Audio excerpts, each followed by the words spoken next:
Hello दोस्तों, कैसे हो सब लोग। दोस्तों स्वागत है आज के सेशन में। आज बहुत इंपॉर्टेंट सेशन करने वाला हूं। दोस्तों मैं आज आप लोगों के साथ फाइनल के पिछले एग्जामिनेशन क्वेश्चन, एमक्यूपीज, जो भी आपके दिसंबर 2023, दिसंबर 2024, जून 2024, जून 2023, इन 3-4 अटेम्प्ट में आए हैं ना, उन पे मैं आपके साथ क्वेश्चन डिस्कस करने वाला हूं कि कैसे एग्जाम में क्वेश्चन आए हुए हैं और कैसे क्वेश्चन आगे पूछे जाएंगे। डबल टैक्सेशन रिलीफ के क्वेश्चन एक जैसे होते हैं दोस्तों, ज्यादा अंतर नहीं होता। वो आज हम डिस्कस करने वाले हैं। आज की क्लास बहुत इंपॉर्टेंट होने वाली है। अगर आप प्रैक्टिस करना चाहते हो, मजा आने वाला है। बट आप लोगों को थोड़ी सी नॉलेज इंटरमीडिएट की होनी जरूरी है, क्योंकि जितने भी मैं क्वेश्चन कराने वाला हूं इसकी अंदर इंटरमीडिएट के टॉपिक जरूर आएंगे। ठीक है, और एग्जाम में आते हैं, वो आपको पता है। तो अब हम लोग स्टार्ट करते हैं दोस्तों। और इसको स्टार्ट करने से पहले जो ये सेशन पूरे बुक मैं आपको बता दूं, ये जो पीडीएफ है आपको मेरे टेलीग्राम चैनल पर मिल जाएगा। ये पूरा का पूरा पीडीएफ, जिसके अंदर सीएमए फाइनल दिसंबर 2023 में डबल टैक्सेशन रिलीफ से रिलेटेड क्या क्वेश्चन आए हैं वो मैंने डाल दिए। दिसंबर 2024 में क्या आए हैं वो डाल दिए। अच्छा, इसके बाद मैंने एमक्यूपी में सेट 2 में क्या आया जून 24, दिसंबर 2023 में क्या आया उसके ऊपर आया। फिर सीएमए फाइनल दिसंबर 2024 का एमक्यूपी सेट 1 और सेट 2। तो दोस्तों मैंने अपनी तरफ से काफी कवरेज करने की कोशिश करी है, जो बच्चों को एक बारी जरूर प्रैक्टिस करनी चाहिए एग्जाम्स में जाने से पहले। अपने दोस्तों को जरूर रिकमेंड करना ये वीडियोस। ठीक है, मैं आगे बढ़ता हूं। आई होप आप लोगों ने, सभी लोगों ने मेरी पहली क्लास जरूर देखी होगी इसको स्टार्ट करने से पहले। तो मैंने आपके साथ पहले जो कराया था वो क्या कराया था, डबल टैक्सेशन रिलीफ कैसे निकालते हैं, आपको याद है। और उसके अंदर हमने कुछ छोटे छोटे एग्जांपल्स किए थे, जिसमें मेथड डिस्कस किए थे, है ना। Bilateral relief, unilateral relief, section 90, 90A, और यूनिलेटरल में हो गया सेक्शन 91। जहां पे एग्रीमेंट नहीं होता वो यूनिलेटरल, और जहां एग्रीमेंट होता है वह बायलेटरल। दोस्तों हम पहले स्टडी मैट के क्वेश्चंस को स्टार्ट करेंगे, ठीक है। और फिर उसके बाद हम लोग एग्जामिनेशन क्वेश्चंस जो मैंने आपके साथ पीडीएफ शेयर की हुई है वो डिस्कस करेंगे। तो स्टडी मैट तो आप लोगों के पास है ही है, हम लोग पहले स्टडी मैट के क्वेश्चंस करेंगे। तो स्टार्ट करते हैं। इलस्ट्रेशन नंबर 1, जो कि यहां पर आपको बुक में दिया है पेज नंबर 452 पे। ये इलस्ट्रेशन 1, मिस्टर रमेश एक रेजिडेंट इंडियन है, has derived the following incomes for previous year relevant to the assessment year 24-25। Profession से इनकम है 1244, और profession in country A, tax paid in foreign country 5%। Compute Indian tax liability of assessee assuming that there is a treaty between India and country A and rupees 4,50,000 is taxable in India. However, foreign income can be set off against the Indian tax liability. ये बात clearly बोल दी गई है कि foreign tax को जितना भी आपने पे किया that can be set of. ये फॉरेन टैक्स क्रेडिट का ही क्वेश्चन है। तो जितना आपने फॉरेन टैक्स पे किया है वो आप एडजस्ट कर दोगे इंडियन टैक्स लायबिलिटी में से। ओके, तो इलस्ट्रेशन नंबर 1 ये मैंने क्वेश्चन सॉल्व किया हुआ है, 1 मिनट के लिए सब लोग यही देखते हैं। तो profession in India 1244, profession in country A 4,50,000। तो दोस्तों अगर मैं देखूं तो टोटल इनकम कितनी हो गई, 16,94,000। टैक्स निकाला एज पर न्यू रिजीम हम लोग निकाल रहे हैं। और एज पर न्यू रिजीम अगर मैं देखूं तो पहले 3 लाख पर जीरो टैक्स, फिर 4 लाख रुपए पर। अच्छा बच्चों, ये जो आंसर यहां पर दिए हुए हैं वो आंसर इसके साथ मैच इसलिए नहीं करेगा क्योंकि हम लोग जो न्यू रिजीम कर रहे हैं वो बजट 2024 के हिसाब से कर रहे हैं, लेटेस्ट, जो कि आपके 2025 के एग्जाम्स के लिए एप्लीकेबल है। ये जो बुक बनाई गई है इस बुक के अंदर दिसंबर 2024 के हिसाब से बनाया हुआ है, ठीक है। और हम 25 के एग्जाम्स के लिए तैयारी कर रहे हैं। ओके, तो ये बिल्कुल लेटेस्ट है। तो पहले 3 लाख पर जीरो, फिर 4 लाख पर 5%, पता है ना स्लैब, फिर 3 लाख रुपए पर 10%, फिर 2 लाख रुपए पर 15%, फिर 3 लाख रुपए पर 20%, और फिर बैलेंस जितना भी बच गया 1,94,000 पे 30%। तो टोटल मिला के आ गया 1,98,200, और सेस आ गया 4%, जो आपको पता है टैक्स ऑन टैक्स 2,06,130। आप लोग चेक कर सकते हो, चेक कर सकते हो। तो 288B सेक्शन के हिसाब से 206,130 is your tax liability. Done. दोस्तों इसमें से क्या करेंगे, हम रिलीफ माइनस कर देंगे। रिलीफ माइनस करने के लिए हमें चेक करना होगा कि उस देश में कितना टैक्स दे रहे हैं। तो उस देश में टैक्स कितना दे रहे हैं, 5%। 4.5 लाख का 5% कैलकुलेट कर लो, कितना है 22,500, माइनस कर दो, ये आ गई हमारी टैक्स लायबिलिटी। समझ में आया कि नहीं, समझ में आया कि नहीं। तो ये इलस्ट्रेशन 1 है, आसान है, बहुत ही ज्यादा आसान है सर। ऐसा क्वेश्चन आता है क्या? हाँ आता है, बिल्कुल आता है। तो आंसर वेरीफाई मत करना, आंसर मैच नहीं करेगा, क्योंकि मैंने आपको बता ही दिया स्लैब के हिसाब से। इलस्ट्रेशन नंबर 2 बच्चों, इसमें आपको दी हुई है इनकम इंडिया से कितनी है 1340 और कंट्री जेड से कितनी है 12 लाख, पीपीएफ में इन्वेस्टमेंट की है 1 लाख। इसमें लिख दिया गया है कि India has avoidance of double taxation agreement with country Z, हमारा एग्रीमेंट है, और according to the said agreement income is taxable in the country in which it is earn and not in the other country. जहां से कमाया यानी source वाली income tax लगाएगी और रेजिडेंस वाली इनकम एग्जेम्प्ट कर देगी, रेजिडेंस वाली country. However, in other country, such income can be included for the purpose of computation tax rate. Foreign income has been taxed in country Z. कितना? by 20%. Compute Indian tax payable. आपको बताना है India में tax कितना लगेगा। तो भाई साहब ऐसे केस में हमें इसको कैसे सॉल्व करना है? इनकम फ्रॉम इंडिया है 1340, okay. Income from country Z है 12 lakhs। ग्रॉस टोटल इनकम कितनी हो गई 2540।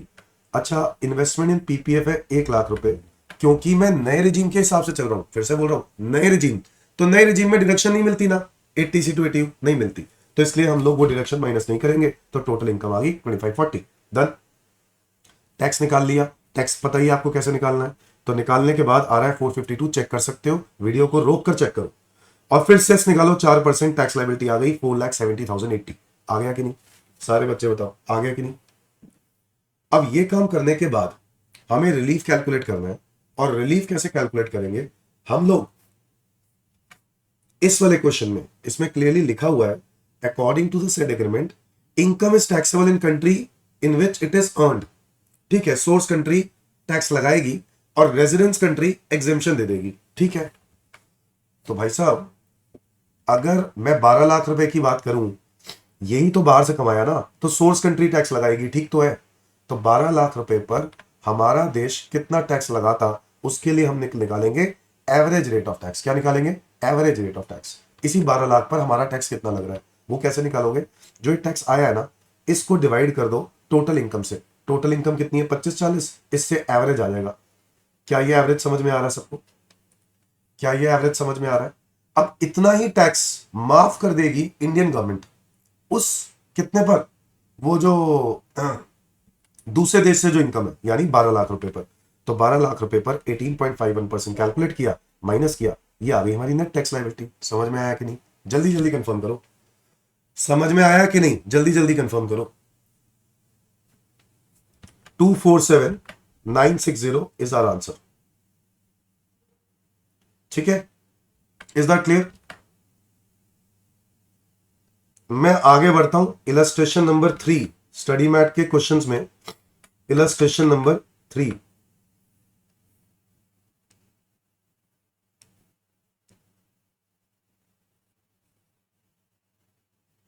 ये देखो दोस्तों, क्वेश्चन कह रहा है प्रोफेशन से आपने इनकम कमाई है 3,74,000, ओके। रॉयल्टी इनकम कमाई है foreign country Y, 3 lakh rupees eligible for deduction under section 80 QQB। Royalty income में 3 लाख रुपए तक की डिडक्शन मिलती है, आपको याद होगा तो 5 लाख रुपए की रॉयल्टी इनकम आई हुई है, बाहर से कमा रहे हो आप, और फॉरेन कंट्री में टैक्स कितना पे कर रहे हो 20%। Compute Indian tax liability if he has opted for old regime assuming that India does not have agreement. यानी कौन सा सेक्शन लगाएंगे? Section number 91। ठीक है, अब ऐसे केस में क्या करना है, ये देखो, प्रोफेशन से इनकम कितनी हुई 374, रॉयल्टी इनकम कितनी है 5 लाख, ग्रॉस टोटल इनकम हो गई 8,74,000। डिडक्शन अंडर सेक्शन 80 QQB कितने रुपए की? 3 लाख रुपए माइनस कर देंगे, टोटल इनकम आ गई। क्या यहां तक कोई डाउट है? बताओ, यहां तक कोई डाउट है? नहीं। टैक्स निकाल दो।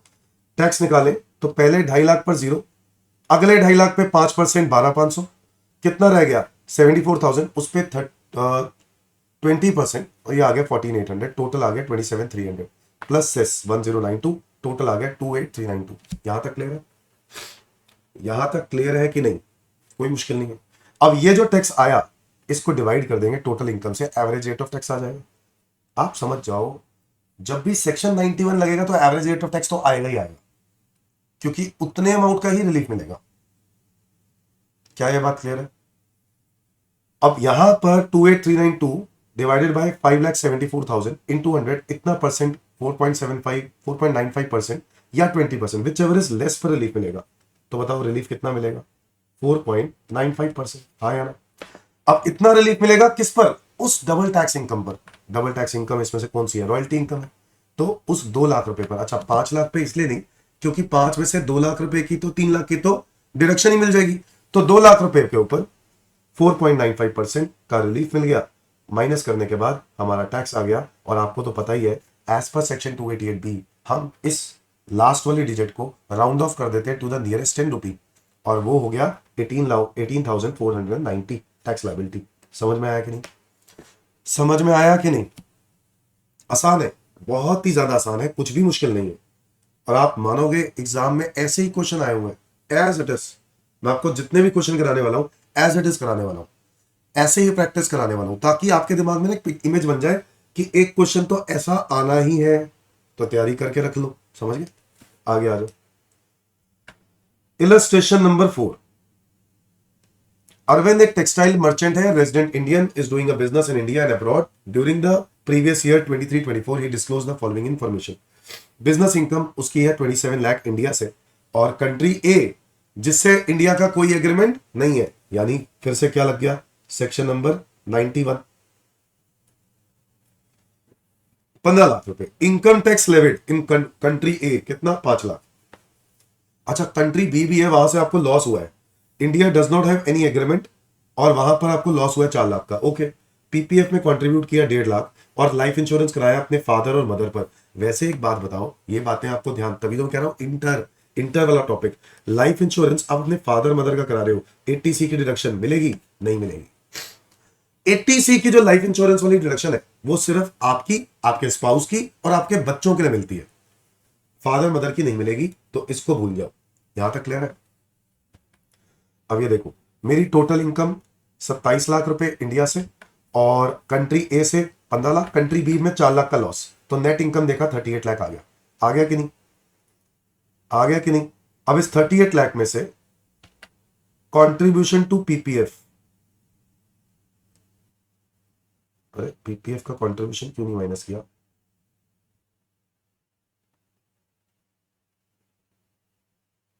अच्छा, वही वही रीजन है ना, क्योंकि हम न्यू रिजीम चल रहे हैं। न्यू रिजीम के अंदर हमें 80C की डिडक्शन नहीं मिलेगी। हाँ, तो ये माइनस नहीं किया, डन। 38 लाख पर टैक्स निकाल दिया।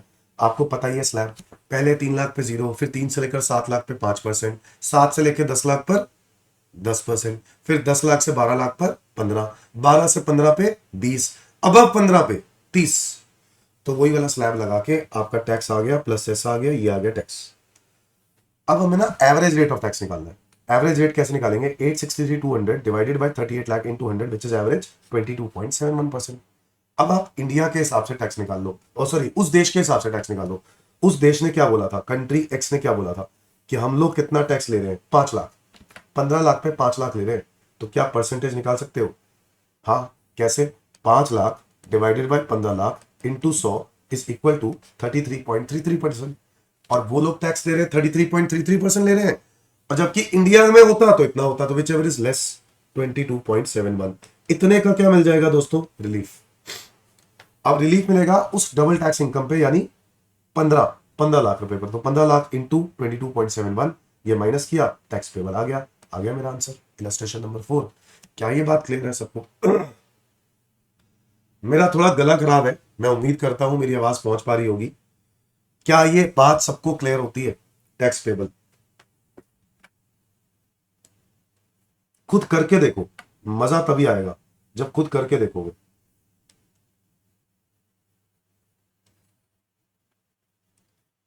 इलस्ट्रेशन नंबर है 5। ये देखो, अगला इलस्ट्रेशन है नंबर 5। अमर एक इंडिविजुअल रेजिडेंट है, और उसको कुछ इनकम मिल रही है टीडीएस कटने के बाद। प्रोफेशनल फीस आई है 240, और 4 मार्च को 160।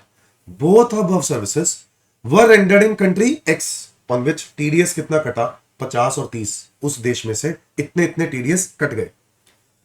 उसने 2,40,000 रुपए का खर्चा भी किया है इस इनकम को पाने के लिए। ओके, इस income from other sources in India 5 lakh. और उसने LIC की तरफ 70,000 रुपए की पेमेंट भी दी है, प्रीमियम भी दिया। Compute the tax liability of Amar, relief under section 91, यानी कोई DTAA नहीं है। तो करें, प्रोफेशन से इनकम 480 है, एक्सपेंसेस कितने हैं, ये 4 कितने हो गए, ये इनकम हो गई 4, प्रोफेशन से इनकम कितनी हो गई 480, ये कितना है 4 लाख। अच्छा सॉरी, इतना TDS इस इनकम में से कट गया है, तो हम वापस ऐड कर देते हैं। हमें नेट ऑफ TDS दिया जाए, अगर ये नेट दिया जाए, ये देखो ना, ये आफ्टर डिडक्टिंग TDS है, ये नहीं, अगर नेट दिया जाए तो आपको ये इंटरमीडिएट में ही पढ़ाया जाता है, क्या कर देना चाहिए इसको, ग्रॉस अप। तो ग्रॉस अप करके मेरी इनकम कितनी आ जाएगी टोटल 480, ठीक तो है। अब इसमें से खर्चे माइनस कर दो, खर्चे दिए 240 के, खर्चे माइनस कर दो, खर्चे माइनस किए तो इनकम कितनी आई 240, आ गई कि नहीं। अब ये जो इनकम है, इस इनकम में हम अदर सोर्सेस की इनकम ऐड कर देंगे। हमारे देश की इनकम है 5 लाख, तो 5 लाख और टोटल ऐड करने के बाद आई 740, डन। अब इसके अंदर से 80C की डिडक्शन हम लोग इसलिए क्लेम नहीं करेंगे क्योंकि हम नए रिजीम के हिसाब से चल रहे हैं। अगर हम ओल्ड रिजीम के हिसाब से चल रहे होते तो माइनस कर देते, अभी हम नए रिजीम के हिसाब से कर रहे हैं तो हम क्या करेंगे, माइनस नहीं करेंगे। 740 टोटल इनकम निकाली, टैक्स निकाल लिया। अब नए रिजीम के हिसाब से जब टैक्स निकाला तो ये आ रहा है 24,960, 7,40,000 की इनकम पे 24,960, तो 3.373% आ रहा है average rate of tax. Calculate करके देख सकते हो, वीडियो को रोको और चेक करो, भागने की जरूरत नहीं, टेंशन नहीं लेनी। एवरेज रेट ऑफ टैक्स कितना आ रहा है 24,960 divided by 7,40,000 into 100 which is 3.373%। Rate of tax in country x कितना 80,000 डिवाइडेड बाय 4 लाख, 4,80,000 इनकम, 80,000 रुपए का टैक्स दिया आउट ऑफ 480, तो कितना रेट बना, ये रेट बना, विच एवर इज लेस, भाई यही तो लेस है, हाँ या ना।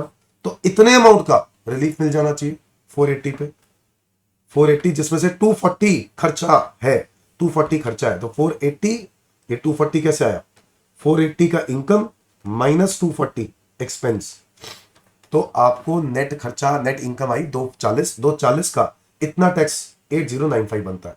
इतने का आपको क्या मिल जाएगा, रिबेट, रिलीफ अंडर सेक्शन 91। तो मेरा टैक्स कितना बन रहा था, ये 24,960 माइनस 8095, 16865। नाउ इसको हम राउंड ऑफ कर सकते हैं as per section 288B which is 16,870। क्या ये बात क्लियर है, क्या ये बात क्लियर है। इलस्ट्रेशन नंबर 5, आई होप आपको सारा कुछ क्लियर हो रहा होगा, कोई परेशानी वाली बात नहीं आ रही होगी क्योंकि सब कुछ सिमिलर है। यहां तक क्लियर है,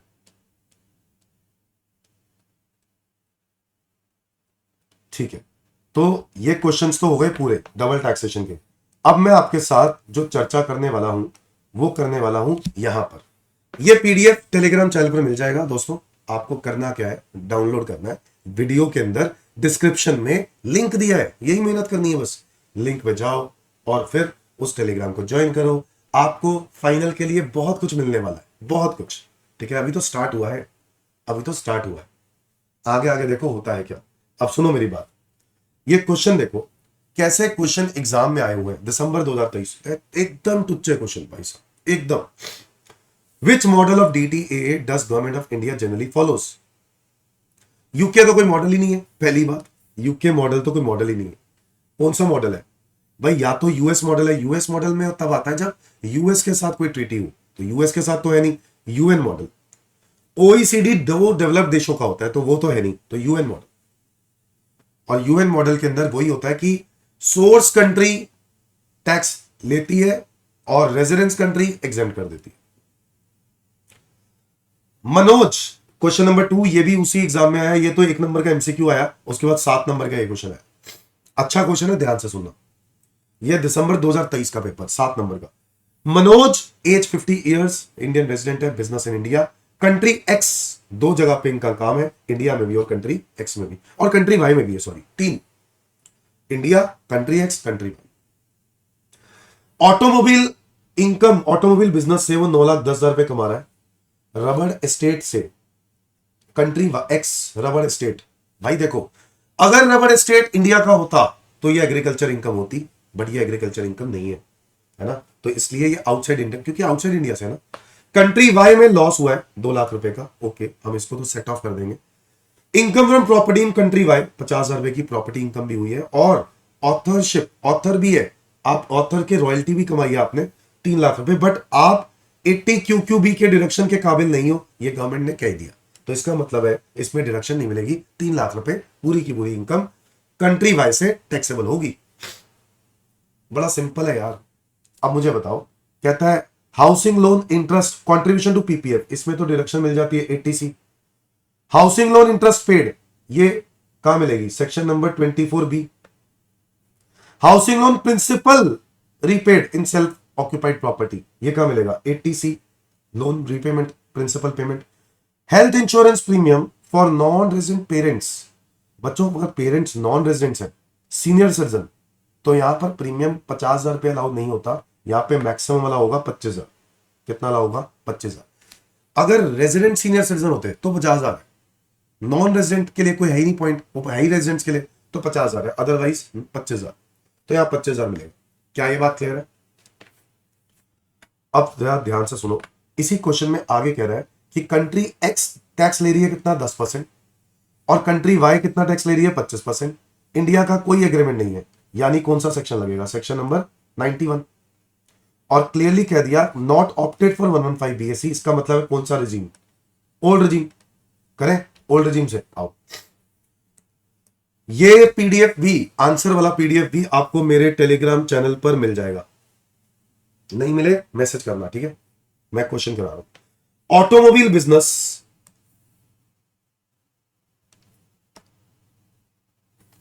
ऑटोमोबाइल बिजनेस से 9,10,000 रुपए कमाए,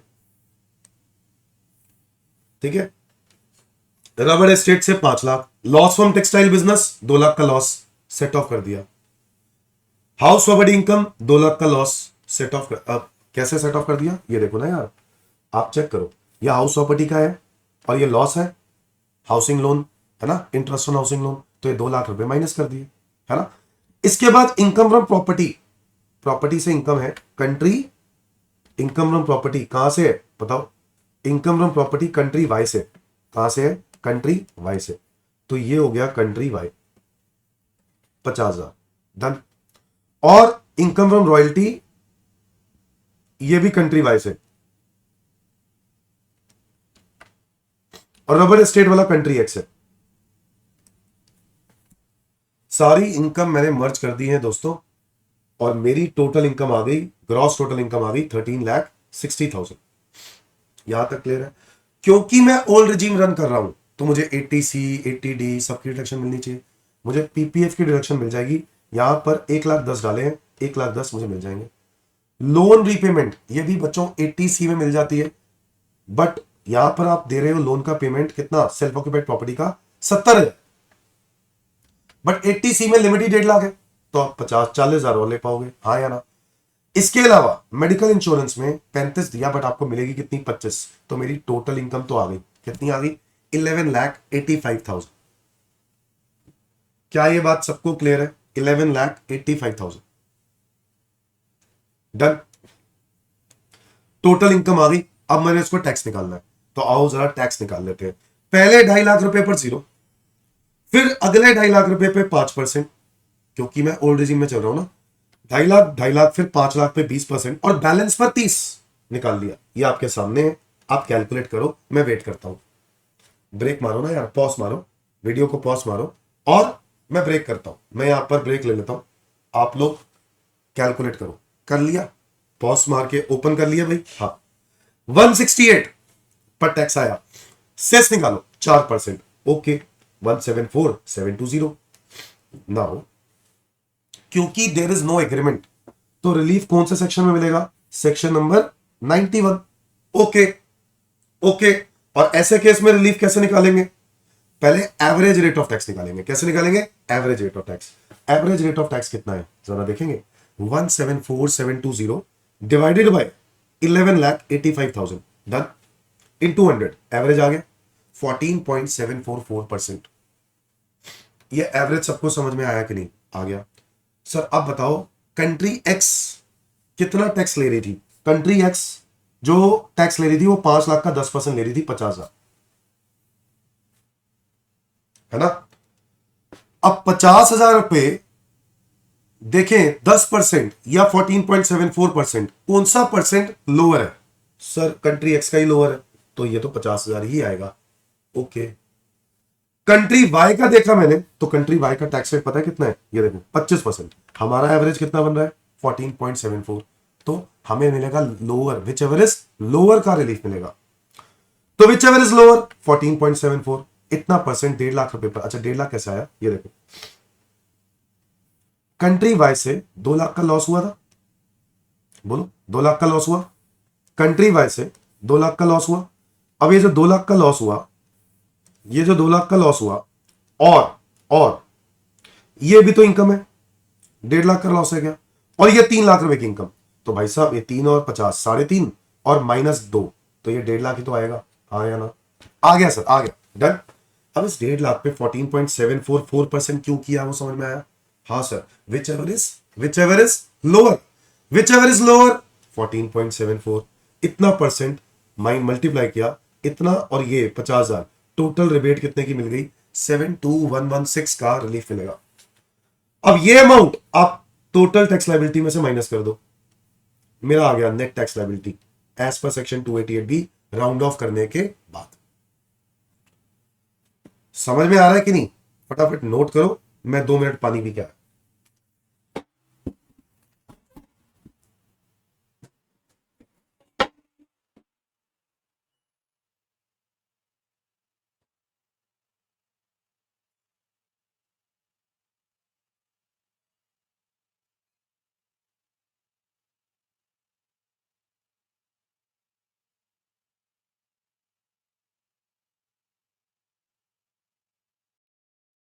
आई होप आप सभी ने यहां तक कर लिया है।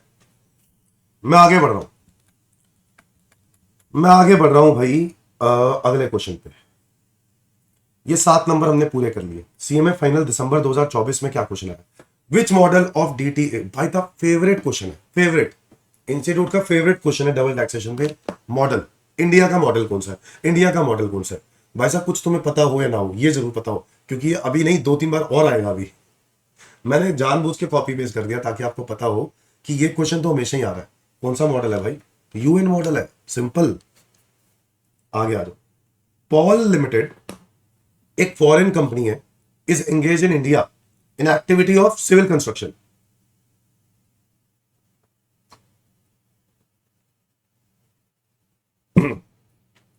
at various locations in West Bengal in connection with turnkey power projects approved by central government. Also, it is engaged in provision of consultancy service, which is done through branch office located at Chennai. There is no administrative and financial nexus between branch office at Chennai and civil construction activity of Paul Limited, which was managed from outside India. For the financial year 23-24, तो ये भैया foreign company है और उसका India में। अच्छा पहली बात तो ये है, ये क्वेश्चन ना मैंने गलती से इसमें डाल दिया है, अब डाल दिया है तो करवा देता हूं। वैसे इसका कोई भी डीटीएए से कोई लिंक नहीं है, कोई लिंक नहीं है, मैंने करा दिया, डाल दिया, तो मैंने कहा करा देता हूं। मुश्किल नहीं है, एक टॉपिक है जो आप में से कुछ बच्चों ने शायद पढ़ा हो, कुछ बच्चों ने नहीं पढ़ा हो। सिविल कंस्ट्रक्शन और ये जो टर्न की पावर प्रोजेक्ट्स होते हैं ना, इसमें ना इनकम प्रिजम्पटिव इनकम से इनकम प्रिज्यूम की जा सकती है, और वो है 10%। कितनी? 10%। बच्चों इस क्वेश्चन में आपको ग्रॉस अमाउंट रिसीव हुआ सिविल कंस्ट्रक्शन प्रोजेक्ट से, और वो कितना अमाउंट रिसीव हुआ? 60 लाख, डन। और 30 लाख रुपए आउटसाइड इंडिया से आया, इससे कोई फर्क नहीं पड़ता इन इंडिया से आया आउटसाइड इंडिया से आया, आपको इन एग्रीगेट 10% आपकी इनकम प्रिज्यूम कर ली जाती है। तो देखो 90 लाख की इनकम हो गई। अब 90 लाख के बेसिस पर सेक्शन नंबर कौन सा है? 44 BBB। कौन सा सेक्शन है? 44 BBB। सिविल कंस्ट्रक्शन के केस में 44 BBB के बेसिस पे आपको प्रिजम्पटिव इनकम आपकी प्रिज्यूम कर ली जाती है 10%, और वो है 9 लाख रुपए। अब 9 लाख रुपए तुम्हारी इनकम है, तो क्या खर्चे माइनस करेंगे? क्या ये खर्चे माइनस करेंगे? नहीं करेंगे। जब इनकम ही आ गई, प्रॉफिट आ गया, तो खर्चे माइनस क्यों करें? मेरी बात समझे कि नहीं?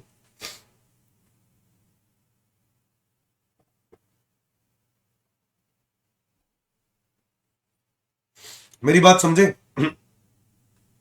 अब बताओ, gross amount receive in India as a fee for technical service in relation to providing consultancy to Indian companies. तो बच्चों, ये जो फीस फॉर टेक्निकल सर्विसेज है, ये तो टैक्सेबल होगा। हाँ होगा। इसमें से कुछ खर्चे भी किए हैं आपने, तो जो खर्चे किए हो माइनस हो जाएंगे। सिंपल। लो, आ गया मेरा इनकम, खत्म। लो जी, इतना टुच्चा क्वेश्चन 7 नंबर का। 7 नंबर का, हालांकि ये डीटीए का नहीं था, गलती से मिल गया, सॉरी। आ गया। थर्ड क्वेश्चन, ये डीटीए का है। राहुल एक रेजिडेंट इंडिविजुअल है, ये भी उसी दिन, मतलब उसी एग्जाम में आया, दिसंबर 2024। राहुल एक रेजिडेंट इंडिविजुअल है, क्रिकेटर है, और उसकी 15,25,000 की इनकम है, जो कि वो कंट्री एक्स में कमा के आया, और कंट्री एक्स में टैक्स का रेट है 10%।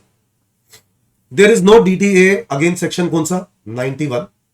His income from matches in India 490। He deposited 1,15,000 PPF and paid life insurance premium 35,000 रुपए। He has deposited 50,000 in NPS. NPS पता है? 80 CCD. 30,000 towards health insurance premium 80D अपने लिए, और 38,000 किसके लिए? पेरेंट्स के लिए। Parents who are non resident dependent on him. ये नहीं लिखा हुआ कि वो सीनियर सिटीजन है, इसलिए मैक्सिमम कितनी ले पाओगे? 25 ही क्लेम कर पाओगे। 25 ही क्लेम कर पाओगे। ऊपर से नॉन रेजिडेंट्स है, बात ही खत्म। पेरेंट्स नॉन रेजिडेंट है, 25 से ज्यादा मिल ही नहीं पाएगी। तो करना क्या है हमें? पहले तो इनका टैक्स निकालना है। आओ निकालें। Income from cricket matches in country x 15-25, कोई डाउट है? नहीं है। Income from cricket matches in India, कितनी इनकम है? कितनी इनकम है बताएंगे? इन इंडिया आपने कमाया 4,90,000, तो ये भी ठीक है। टोटल इनकम कितनी हो गई? 20,15,000। बोलो समझ में आया कि नहीं?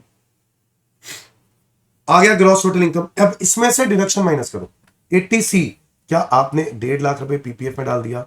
हाँ जी सर। सर 80 CCD, पता है एक सेक्शन है बच्चों, 80 CCD 1B। जिन बच्चों ने इंटरमीडिएट बहुत अच्छे से ध्यान हो, तो मैं आपको बता दूं, एनपीएस में अगर आप पैसा डालते हो तो 80C plus 80CCC plus 80CCD, जो लिमिट है 1.5 लाख है, बट आपको 50,000 एडिशनल बेनिफिट मिल जाएगा। 50,000 एडिशनल बेनिफिट मिल जाएगा अगर आप कहां पे पैसा इन्वेस्ट करते हो? 80, अगर आप कहां पैसा इन्वेस्ट करते हो? एनपीएस में, तो 50,000 एक्स्ट्रा मिल जाएगा। ये लिखा है 80 CCD 1B में। कहां लिखा है? 80 CCD 1B में। तो आपको वैसे तो 1.5 लाख मिलना चाहिए, बट 80 CCD 1B में 50,000 और मिल जाएगा अगर अपने पैसे एनपीएस में डाले। तो यस डाले है ना 50,000, तो वो मिल गए 50,000। समझ में आया कि नहीं? अब देखो नहीं, मैंने बोला ना इंटर वाला टॉपिक है, इंपॉर्टेंट तो है ही है। आप इंटर वाले टॉपिक को मिस मत करो, सारे करो, वो भी करने पड़ेंगे रिवीजन करने के लिए। मेडिकल इंश्योरेंस, इसलिए मैं अपने स्टूडेंट्स को बोल रहा हूं, जो मेरे से क्लासेस ले रहे हैं, मैं उनको क्लियरली बोल रहा हूं कि भाई साहब आप लोग इंटरमीडिएट के टॉपिक को हल्के में मत लो, वो भी करने हैं, वो भी एग्जाम में आए हुए हैं। और ये देखो आपके सामने, अब आपको डिडक्शन अगर नहीं आती तो आप कर ही नहीं पाओगे क्वेश्चन, है ना? मेडिकल इंश्योरेंस 80D, आपको 25,000 ही यहां मिल जाएगा, क्योंकि अपने लिए तो 25,000 ही ले पाओगे, और पेरेंट्स के लिए भी आप यहां 25,000 ले पाओगे, पेरेंट्स नॉन रेजिडेंट है। तो भाई साहब ये लो, टोटल इनकम आ गई 17,65,000। समझ में आया कि नहीं? समझ में आया कि नहीं? अब टैक्स निकाल लेते हैं। टैक्स ऑन 1765, पहले 2.5 लाख पर 0, अगले 2.5 लाख पे 5%, 12,500, 5 लाख पे 20%, 1 लाख, और बैलेंस 7,65,000 पे 30%, 229,500। टोटल आ रहा है 3,42,000। सेस वगैरह ऐड करके टैक्स लायबिलिटी आ रही है 355,680। अब आपको क्या करना है? हमेशा वही करना है, क्या? Average rate of tax. अब एवरेज रेट ऑफ टैक्स कैसे निकालोगे? 355,680 डिवाइडेड बाय जितने की इनकम आई थी, टोटल इनकम क्या आई थी? 1765, मल्टीप्लाई बाय 100, एवरेज रेट आ गया 20.15%। अब 20.15% जो आया एवरेज रेट ऑफ टैक्स, ये हम लोग अमाउंट से भी कंपेयर कर सकते हैं। हम लोग रेट देख लें कि क्या इंडिया का दूसरे देश का रेट दिया हुआ है, रेट दिया हुआ है 10%। उस देश में इस पैसे पर टैक्स लगता है 10%। तो भाई अगर 15-25 पे 10 देखें तो वो तो लेस बनेगा ना। तो 15-25 पे 10, तो विच एवर इज लेस, बताएंगे विच एवर इज लेस, इतना ही तो लेस आ रहा है। तो रिबेट कितने की मिलेगी, रिलीफ कितने की मिलेगी, 1,52,500। समझ में आया कि नहीं, कोई डाउट नहीं है। विच एवर इज लोअर देखना, विच एवर इज लोअर। इतने का रिलीफ मिल गया, टोटल टैक्स इतना था, रिलीफ मिला, टोटल आ गया, ये आ गया मेरा आंसर, नेट टैक्स लायबिलिटी। समझ में आ गया कि नहीं, 203,180, खत्म। 7 नंबर पक्के। और पक्के करते हैं बच्चों, और पक्के करो, अच्छे से पक्के करो। आ जाओ और क्वेश्चन कराता हूं। लो जी लो, क्या आया, MQP सेट 2 जून 24। फिर से वही सेम चीज। जनरली इंडिया कौन सा फॉलो करता है, इनको इनको यही आंसर नहीं मिल रहा कितने टाइम से, UN मॉडल। अगला, ये थ्योरी क्वेश्चन है। मैंने चाहा कि आपको पता होना चाहिए, थ्योरी भी आती है एग्जाम में DTAA पे। तो क्या आती है देखो, analyse in brief in different models of tax convention in DTAA। US model, UN model और OECD मॉडल के बारे में लिखना है। हालांकि इसके बारे में मैंने अभी तक डेप्थ और नहीं बताई, बट यस आपको मेजरली चीज बताई थी। 7 नंबर के लिए आपको कुछ कंटेंट तो मैंने बताया, वो बाकी अब लोग बाद में पढ़ेंगे। अगला आगे आ जाओ। CMA फाइनल MQP सेट 1 दिसंबर 23। MQP the relief where there is no avoidance of double taxation agreement. जहां पे डबल टैक्सेशन अवॉइडेंस एग्रीमेंट है ही नहीं, तो वो कौन सा रिलीफ है, यूनिलेटरल रिलीफ है। आगे आ जाओ। If income is tax twice in more than one country but in the hands of different tax payers, तो इसको क्या बोलते हैं, इकोनॉमिक डबल टैक्सेशन। क्या बोलते हैं इसको, इकोनॉमिक डबल टैक्सेशन। याद आ रहा है, एक है इकोनॉमिक, एक है जुरिडिकल। ये इकोनॉमिक है, ओके। और जुरिडिकल क्या था, जब एक ही इनकम पे दो दो बार टैक्स लग रहा हो एक ही बंदे। अगला देखो, analyse the special provisions relating to double taxation avoidance relief in case of specified association. 7 number का क्वेश्चन है भाई साहब। अब तुम बोलोगे सर ये, अरे भाई कर चुके हम, ये देखो क्या हम लोग कर चुके हैं, मैंने पिछली क्लास में कराया था, ये देखो। इसलिए कहता हूं भाई साहब कुछ भी छोड़ना नहीं है। ये देखो क्या लिखा है, adoption by central government of agreements between specified association for double taxation for granting relief in respect of, ये लिखा है ना, ये सारे पॉइंट्स जो हमने पढ़े हैं, यही है वो 7 नंबर। बस इतना सा, हाँ सर इतना सा। पॉइंट मत देखो कितने पॉइंट बनते हैं, 7 नंबर के लिए काफी है, जितना लिखना है बस वही है जो है। ज्यादा से ज्यादा ऐसा कोई क्वेश्चन आ जाए और आपको लगे कि पॉइंट तो 4 ही है और आपको 7 नंबर देने पड़ रहे हैं, यहां पे एग्जाम्पल भी बोला गया। क्या बोला गया, तो एग्जाम्पल के साथ करोगे तो 7 नंबर बन जाएंगे। Is that clear. Now next question, question number 4। Mister Prabhas एक रेजिडेंट है, has earned the following incomes for the year 22-23। Income from property in India but receive in UK 7 lakh, royalty on patents outside India 5 lakh, past untaxed income bought into India, इस पे तो tax ही नहीं लगेगा, ये तो पुरानी इनकम हो गई, इस पे टैक्स नहीं लगेगा। नहीं पता है ना आपको ये बात। इंसिडेंस ऑफ टैक्स, पुराने सालों की इनकम इंडिया में लेके आए, टैक्स नहीं लगेगा, किसी को भी नहीं लगता। ROR, RNOR, NR किसी को भी नहीं लगता। आप रेजिडेंट हो, इसका मतलब आप ROR हो। अगर आप हाउस प्रॉपर्टी इनकम कमा रहे हो इंडिया में बट रिसीव इन यूके, तो ये इनकम इंडिया की है और ये इनकम बाहर की है। क्वेश्चन ने बोला है tax paid in all the cases 90,000, 75,000, इसका तो कोई रेलेवेंस ही नहीं है। Compute tax liability and relief if there is DTAA under a tax exemption method. कौन सा मेथड है, टैक्स एग्जेम्पशन मेथड। ओ, टैक्स एग्जेम्पशन मेथड जहां पर हम फुल एग्जेम्पशन या एग्जेम्पशन विद प्रोग्रेशन पढ़ते हैं। कुछ नहीं लिखा, क्या करोगे, फुल एग्जेम्पशन। कुछ नहीं लिखा तो फुल एग्जेम्पशन दोगे ना। अब इसमें एग्जेम्पशन देनी कैसे है, आओ देखते हैं। अच्छा क्वेश्चन है। हाउस प्रॉपर्टी से इनकम कमाई 7 लाख और रॉयल्टी इनकम जो कि इंडिया के बाहर से कमाई वो ये है, इंडिया से कमाई वो है ये, टोटल इनकम आ गई 12 लाख रुपए। टैक्स मैंने पहले ही निकाल लिया था, ये देखो ओल्ड रिजीम के हिसाब से, ओल्ड रिजीम, ये ओल्ड रिजीम के हिसाब से टैक्स निकाला। डन। नाउ पहला केस है, अगर टैक्स एग्जेम्पशन मेथड होता तो क्या होता। अगर टैक्स एग्जेम्पशन मेथड है तो आपको याद आ रहा होगा, उसमें लिखवाया था कि रेजिडेंस कंट्री फुल एग्जेम्पशन दे देगी, रेजिडेंस कंट्री फुल एग्जेम्पशन दे देगी और सोर्स कंट्री टैक्स लगाएगी। तो रेजिडेंस कंट्री किस पर एग्जेम्पशन देगी? वो इनकम पे देगी जिस इनकम पे डबल टैक्स लग रहा है, मतलब बाहर भी और इंडिया में भी। और वो कौन सी इनकम है? वो कौन सी इनकम है? 5 लाख। इसका मतलब है अगर मैं डीटीएए विद टैक्स एग्जेम्पशन मेथड करूं तो उस 5 लाख पे टैक्स लगेगा ही नहीं, वो देश को आप दे चुके हो, सिर्फ 7 लाख पे लगेगा। तो 7 लाख पे टैक्स लगा दो, पहले 2.5 लाख अगले 2.5 लाख, है ना? पहले 2.5 लाख अगले 2.5 लाख और फिर कितने बचे? 2 लाख। 2 लाख पे 20%, ये बनेगा प्लस सेस वगैरह मिला के 54,600। कैलकुलेट करके देखो, कैलकुलेट करके देखो, कोई जल्दबाजी नहीं है। पहले 2.5 लाख पे 0, अगले 2.5 लाख पे 5%, 12,500, फिर 5 लाख के ऊपर और कितने रह गए? 2 लाख। 2 लाख के ऊपर 20%, 40,000 ऐड करके सेस ऐड कर दो, ये आ गया। अगला केस क्या है? डीटीएए अंडर टैक्स क्रेडिट मेथड। अब टैक्स क्रेडिट मेथड में भी 2 क्रेडिट मेथड थे, अभी हम बात करके चलेंगे फुल क्रेडिट। बच्चों ऐसे केस में क्या करना है? इंडिया में टैक्स बना 179,400, कैलकुलेट करके देखो। यही तो, अच्छा ये किया तो था हमने, ये रहा, ये आया था ना 179,400। अब ये जो टैक्स है इसमें से जितना टैक्स आपने दूसरे देश में दे दिया उतना अमाउंट इसमें से माइनस कर दो। अब दूसरे देश में कितना टैक्स दिया? 75,000 नहीं, 75,000 दिया ना उस इनकम पे, बाहर वाली इनकम पे। बाहर वाली इनकम कौन सी वाली है? यही तो है। तो 5 लाख रुपए पर 75,000 आप दे चुके हो, वो माइनस कर दिया, जो बच गया वो टैक्स लायबिलिटी, खत्म कहानी। ओ इजी। अगला केस है नो डीटीए, और ये तो हमने, ये तो बहुत प्रैक्टिस कर ली, सेक्शन 91, ये तो बहुत प्रैक्टिस कर ली। इसमें क्या है? एवरेज रेट ऑफ टैक्स निकालो। एवरेज रेट निकाला 179,400 divide by 12 lakh into 100 which is 14.95%, निकाल दिया। अब double tax income from other country, जो अदर कंट्री है वो 5 लाख रुपए की इनकम कमा रहे थे हम वहां से, और उस पे 14.95 अप्लाई किया, 74750। और वो देश लगा रहा है कितना? वो देश कितना लगा रहा है? 75,000 टैक्स है आउट ऑफ 5 लाख। अगर मैं देखूं तो ये बनता है कुल मिला के 15%।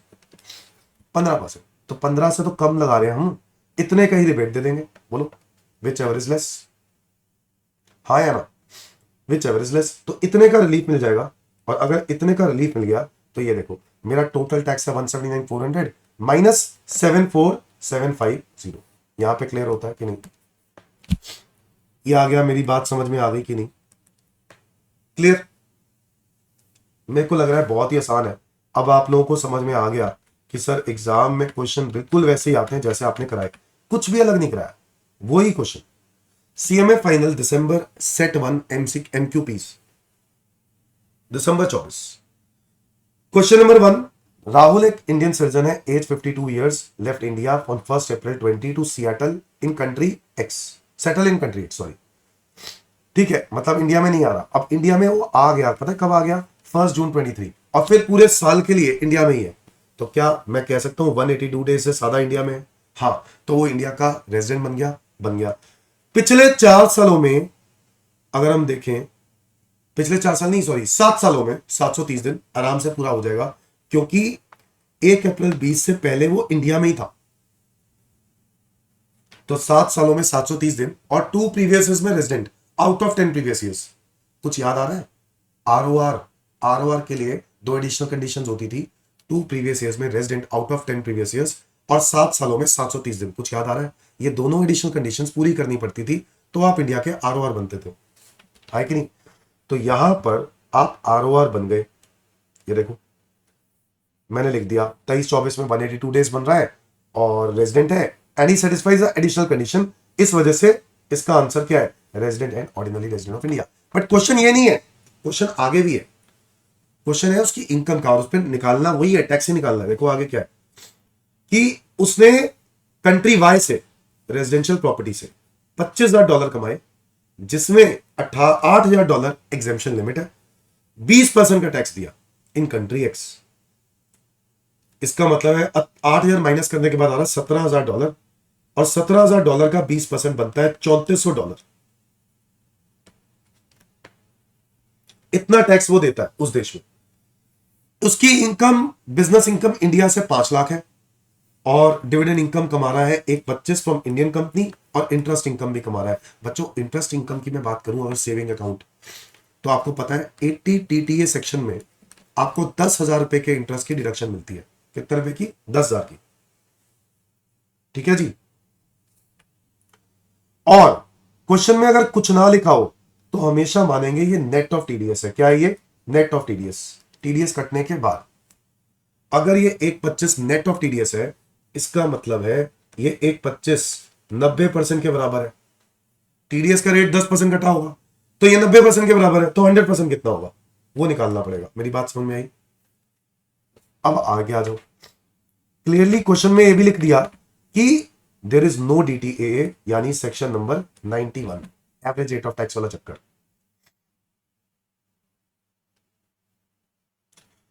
तो पहले मैंने कंट्री एक्स से देखा कितनी इनकम कमा रहा हूं, हाउस प्रॉपर्टी इनकम कमा रहा हूं, और कितनी हो गई हाउस प्रॉपर्टी इनकम अगर मैं देखूं तो $25,000 मल्टीप्लाई बाय 75, क्योंकि साल के आखिरी में उसका रेट 75 है और साल के आखिरी में ही हम लोग चेक करेंगे कि उसका इंडियन कन्वर्जन रेट क्या है, 75। उससे मल्टीप्लाई किया, स्टैंडर्ड डिडक्शन माइनस कर दिया और फिर हाउस प्रॉपर्टी की इनकम आ गई। स्टैंडर्ड डिडक्शन याद है 30% ऑफ एनुअल वैल्यू, माइनस करके हाउस प्रॉपर्टी इनकम आ गई।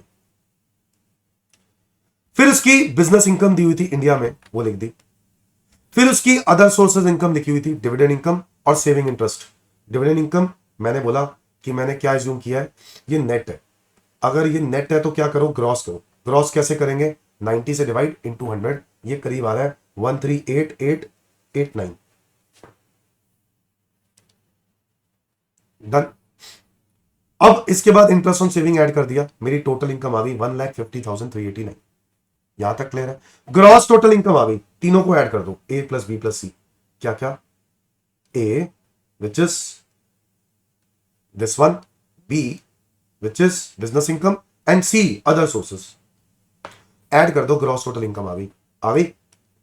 अब इसमें से डिडक्शन माइनस कर दो 80C टू 80U, जो कि क्या क्या था, कोई था एक तो ये 10,000 का 80 टीटीए हो जाएगा माइनस, बस वही है और तो कुछ है भी नहीं, 80C वाला कुछ है नहीं, तो माइनस करके आया 1952,890। राउंड ऑफ कर दिया to the nearest 10 rupee. Total income का राउंड ऑफ सेक्शन 288A में लिखा होता है। कहां होता है? 288A, तो 288A का राउंड ऑफ हो गया। Tax liability round of 288B, total income round of 288A। अब बताओ, मैं टैक्स निकाल रहा हूं, निकाला तो मेरा टैक्स बन गया 3,98,367 प्लस सेस। ये लो टैक्स आ गया 414,302। अब इसमें से माइनस करना रिलीफ, बट रिलीफ निकाले कैसे, उसके लिए वर्किंग नोट दिया नीचे, ये देखो एवरेज रेट ऑफ टैक्स। वैसे ही एवरेज रेट ऑफ टैक्स कैसे निकालेंगे? टैक्स कितना आया था बताओ, ये आया था ना टैक्स, ये रहा tax 414,302। 414,302 divided by total income 1952,890 into 100 आ गया 21.21%। Average rate of tax in country X में एवरेज रेट ऑफ टैक्स कितना है? तो आपने देखा कंट्री एक्स में 20% का टैक्स लगता है, और वो किस पे लगता है? जो रिमेनिंग इनकम है। और वो कैसे निकालोगे? $25,000 जो कि कंट्री वाई से थी, और बेसिक एग्जेम्पशन लिमिट $8,000 माइनस कर दी, $17,000 हुआ, उसका 20%, ये है $3,400। $3,400 डिवाइडेड बाय $25,000 इंटू 100, 13.6%। बच्चों विच एवरेज लोअर, 13.6, तो 13.6 का ही हमें बेनिफिट मिल जाएगा, हमें रिबेट मिल जाएगा 13.6%। किस पर? वो जो डबल टैक्स इनकम है। डबल टैक्स इनकम वाली कौन सी है? डबल टैक्स इनकम वाली यही तो है, कंट्री वाई वाली। और वो कितनी थी? ये हमने निकाली थी ना, हाउस प्रॉपर्टी वाली, ये रही। कितनी निकाली थी? 13,12,500। इसी के ऊपर हम लोग अप्लाई कर देंगे कितना रेट अप्लाई कर देंगे बताओ? 13.6%, और इतने का रिबेट मिल जाएगा। ये रिबेट माइनस कर दो भाई, ये रिबेट माइनस कर दो 178,500, और मेरा टैक्स आ गया। सिंपल है या नहीं? कुछ भी नहीं है इसमें, बताओ।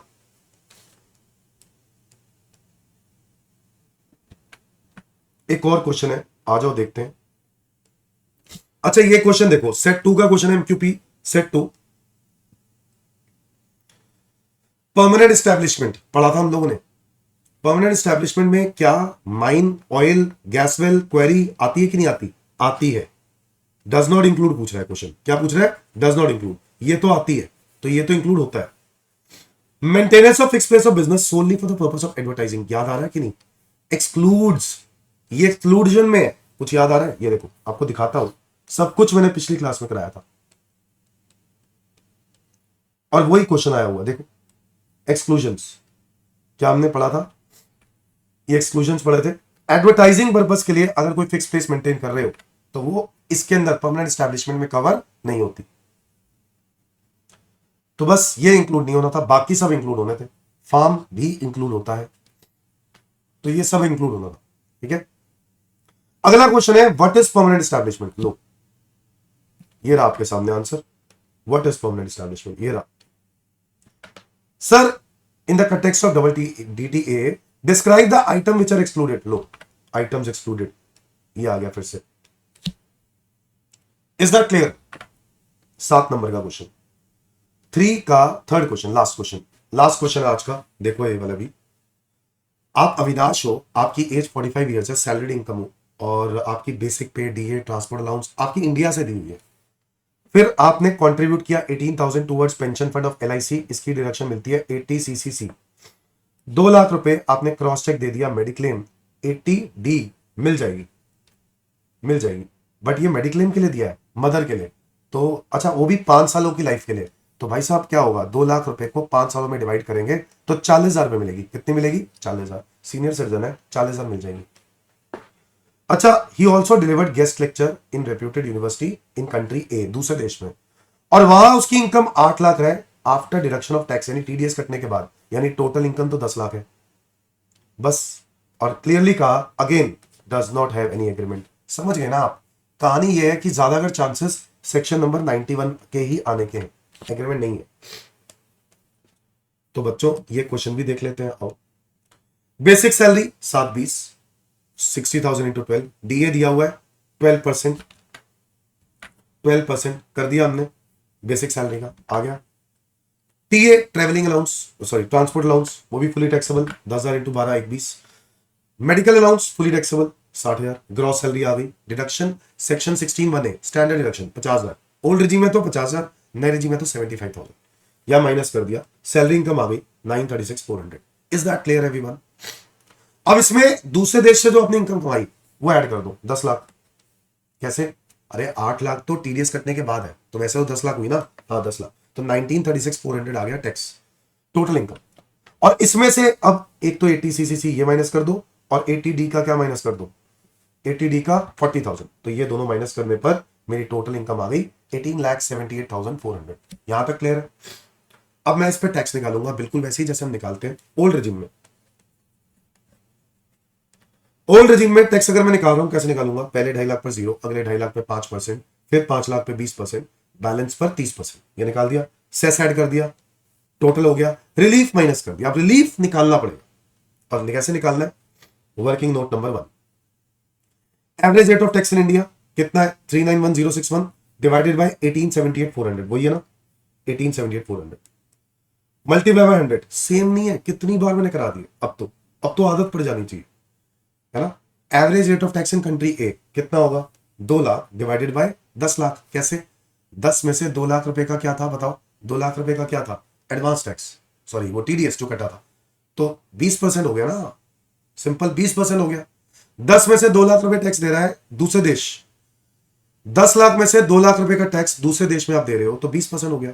विच एवर इज लेस, 20%, तो 20% का आपको रिबेट मिल जाएगा। तो 10 लाख रुपए पे 20% बना 2 लाख, इतने का रिबेट माइनस कर देंगे ये, और हमारा नेट टैक्स लायबिलिटी आ गई। ये रहा मेरा आंसर, खत्म।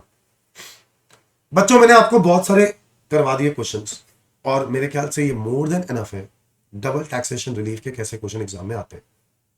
बच्चों कितना इंपॉर्टेंट है ये, करीब करीब 7 से 8 नंबर। आप 7 नंबर का एक क्वेश्चन तो आना ही है कंफर्म। इस चैप्टर में से 7 मार्क का तो एक कंफर्म है, इस पर्टिकुलर टॉपिक में से डबल टैक्सेशन। फिर मुझे जो उम्मीद है 2 MCQs आ सकते हैं, last to last. Total 9 number का पेपर में ये टॉपिक में से आएगा जो आप लोगों ने आज कवर किया। That's it. ठीक है जी, आपको वीडियो अच्छी लग रही है ना, तो भाई साहब लाइक करो और अपने दोस्तों को शेयर करो। इससे मुझे भी मोटिवेशन मिलेगी और मुझे और वीडियोस बनाने का हौसला मिलेगा, और मैं फिर आगे और बनाऊंगा ना यार, है ना। तो प्लीज आप लोग हेल्प ये कर दो कि आप सबको शेयर करो, सब्सक्राइब करो चैनल को और शेयर करो सबके साथ। ठीक है, मिलते हैं बाद में, हम और कुछ क्लासेस के साथ मिलेंगे। ठीक है, बाय बाय।